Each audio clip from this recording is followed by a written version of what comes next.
In the beginning, we said to you, to all of you, that when what you want and what you believe is the same, then it just is. And then for a while, we began talking about how law of attraction is surrounding you, and it's reflecting back to you what you're thinking vividly. And then we began talking about deliberate creation. We began talking about deliberately focusing your thoughts. And we noticed a lot of you began going, cancel, cancel. You tried to suck the thought back before law of attraction got hold of it. And then we began talking to you about the art of allowing. And we began talking to you about how the creative process is really 3 steps, where the sifting through the contrast helps you know what you don't want, but it also helps you to know what you do want. It's the way you begin to frame up your focus and begin to be more deliberate about it.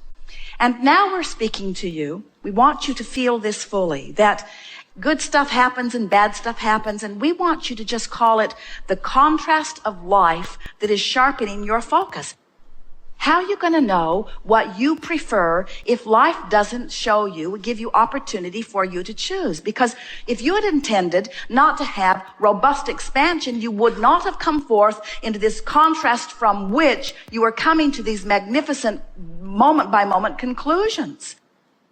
So we want to convince you, and of course words don't teach, that through all of that process of sifting and sorting, that you're putting things into your vortex which are vibrational versions that are sure things. But you have to know that they're sure things before the absence of them doesn't bother you.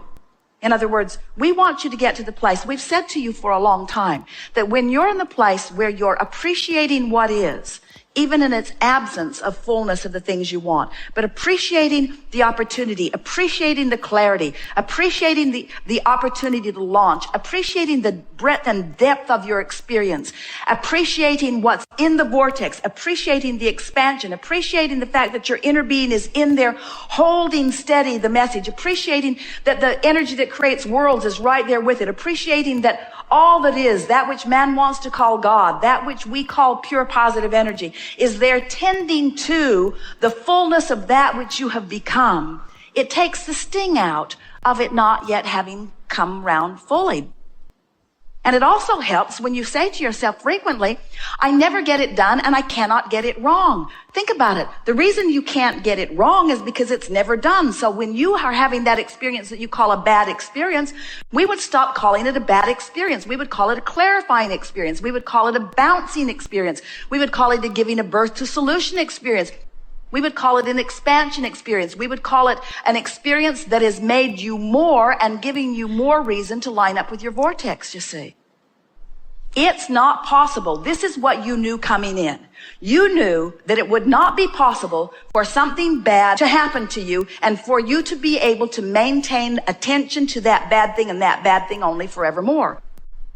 You knew that that bad would generate good, that that unwanted would generate wanted, and you knew that all of the resources of source would be holding to the expansion and that the odds were 100% that you would line up and take the expansion. And they are 100%. You will take the expansion. A lot of you will wait till you croak to do it because you're so determined to catalog and pigeonhole things. You see what people do? A lot of people are offering nearly all of their vibrational output, which equals their point of attraction, based upon what they're observing. So if something good happens, they offer the vibration of it. If something bad happens, they offer the vibration. But they're sort of just bouncing all over the place. They don't feel like they have any control of anything. And that's when you feel fearful. That's the opposite of that worthy feeling. But when you show yourself that you can have a conscious relationship with your vortex, and you watch the manifestations follow what you know is good vortex work, before you know it, you begin to feel invincible and you stop talking about bad things. You just begin to realize that you do get to choose. You can pick from among it. And further, when you experience something that you think you would rather not experience, and you put the solution version of it in there, and then you have the wherewithal to line up with the solution version, person after person will say to you, I'm so glad for having had that experience because I'm so much more for coming into alignment with what it gave me.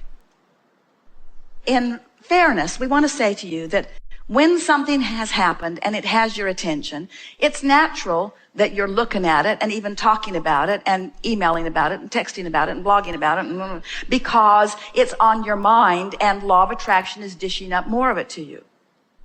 But we want this gathering to help you to remember that the less attention you give it to it, the more it will fade. So that's why we're saying, rather than being specific about it, specific about this thing that's clobbered you that you do not want, let's get general about it.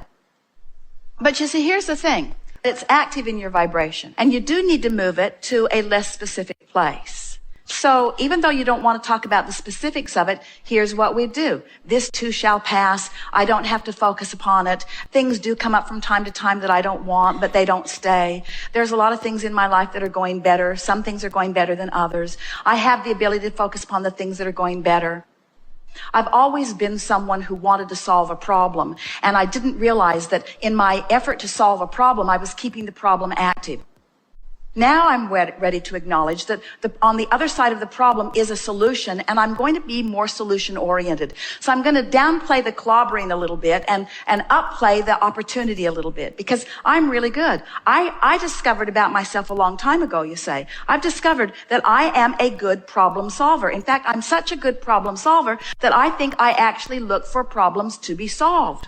I actually find myself. Esther used to, on a regular basis, help people get their car opened who were locked out of their own car. She carried a hanger in her car because she was really good at it, and there was always someone who needed her assistance.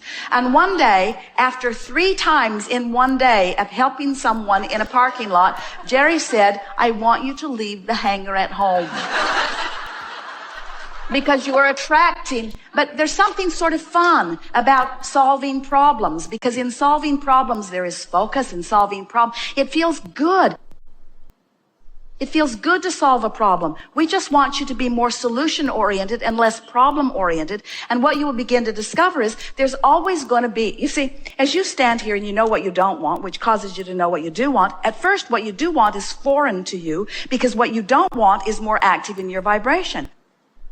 But if you have the now wherewithal to let that diminish just a little bit by distracting yourself from it and caring enough about how you feel that you're looking for vibrational alignment with the better feeling, before you know it, you will practice the better feeling vibration, and you will stand in the vibration of it, and now a manifestation will come to you that will reflect your newfound solution.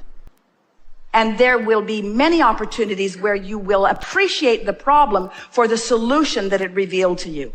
Now you're standing in a new place with a new set of vibrational experiences around you. Still more contrast, because there always is. Know what you don't want, know what you do want, but it feels foreign to you because you're not used to thinking in those terms. This feels more familiar, but you've had the fun of lining up with it. You've had the feeling of expansion. And so you reach for the feeling of the vortex. You practice feeling better. You look for positive aspects. You rampage appreciation. You look for things that feel good. You get better and better at it. You line up with your vortex. A manifestation occurs. You have that worthy feeling that you have brought it about. Now you stand in yet another set of contrasting experiences. You launch another rocket. It feels foreign at first. You line up with it. And so some of you are saying, "Oh, God, we never get it done. It's just this constant having to experience joyous expansion." And we say, yes, that's what you came for. You came in order to pose the question, in order to find the thrill of the answer. Because nothing is more exhilarating than for you to find the unique solution and the unique answer that your life has carved out for you. You're not here like puppets on the string that are doing what someone else wanted you to do. Not even close to that. You are pure positive energy genius creators who are carving out your vortex for the thrill of coming into alignment with it. And we want to convey to you in a way that you can really feel it, that what life is, the zest of life, is this gap between who you really are and who you're allowing yourself to be. And the way you play that gap is the zest or the discomfort of your life. once you get this and you realize that you're expanding and you are consciously coming into alignment with it, you begin to feel the power of creation pulsing through your hands. You begin to feel this energy that creates worlds flowing through you. You begin to have the knowledge of this loving, creative genius that is you see.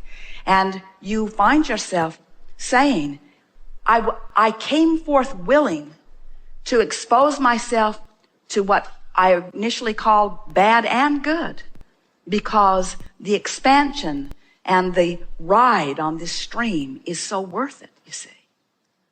You're creators. You didn't come forth to sit on a log like a lump and just wait for someone else to dish up for you. You are a creator. You came to mold the clay, and you mold the clay with the power of your mind. And when life shows you that you don't want something, and you come to conscious awareness of what you do want, and then you deliberately line up with the thoughts and feelings of what you do want, and then you see the cooperative universe yield it to you in the most wonderful and amazing and surprising but perfect ways, you feel the worthiness of your being, and you feel the cleverness of your being, and you feel the aliveness of your being, and you come into concert with who you are. You can feel by the goosebumps that are pulsing within you, I'm right on my path. This is what I came for. This is what I signed on for. I want more, I want more, I want more of this. Not because stuff needs to be done, really. There isn't one other thing that needs to be created. There's not a long list, well, we'll send these forward, and these are the things that we hope this generation accomplishes. And if they don't get it done, we'll send another. It's nothing like that. It's that you're carving it out. There will always be more. The new generation will always find more and more and more. And there is never an ending place to it. It's all for the joy of the expansion, the joy of the eternal expansion. And when you resonate with that, when you get it, that that's who you are, then it couldn't possibly matter less whether you're standing in what you call a good place or a bad place, because it's all part of the process, and the bad is creating the good, and you now know too much. You now can line up with what you want and get that good feeling juices flowing quickly, yes? So at first, you're really clear about what you don't want. Clarity. Clear about what you don't want. Then you get general about what you don't want, less clear about what you don't want, therefore less active in your vibration. You see, when you focus upon something, you activate it. And as you focus upon it more, it becomes more active. And the more you think about it, the more active it is, until it becomes like a dominant part of your thought. That's what a belief is. A belief is just a thought you keep thinking. So if you practice this thought, good or bad, wanted or unwanted, it's active and it's bringing stuff to you. Eventually, it'll get big enough and bad enough that you'll say, the heck with this, I want something different than that. And at that point, the whole thing hinges on your willingness to feel good. Your willingness to want to feel good. That's what all of this hinges on. Your willingness to want to feel good. You have to want to feel good more than anything else. So, just this constant stream of expanding ideas so that you can experience the thrill of the movement in the direction of who you are. Still conceptual, but you'll get it. In other words, it's an idea that you resonate with. You were patient enough to listen to us ramble long enough that now there's nothing in your vibration that opposes it. Many of you are feeling that. Sort of like, gee, you paid a lot of money and sat here all day, and Abraham only said one damn thing. One thing over and over and over and over and over again. But in the process, you've come into alignment with what's going on in your vibrational vortex, in your vortex of creation. You're closer to alignment with it than you've been in a long time. And the manifestations that will reveal themselves to you over the next hours and days will be your evidence of the shift in your vibration. Take that, own it, know it, applaud it, acknowledge it, notice it, write it down, hold it in your vibration, and then keep it going. Milk it, milk it, milk it, milk it, until you have convinced yourselves in the same way that we know it, that all things that you want are available to you, and available to you quickly.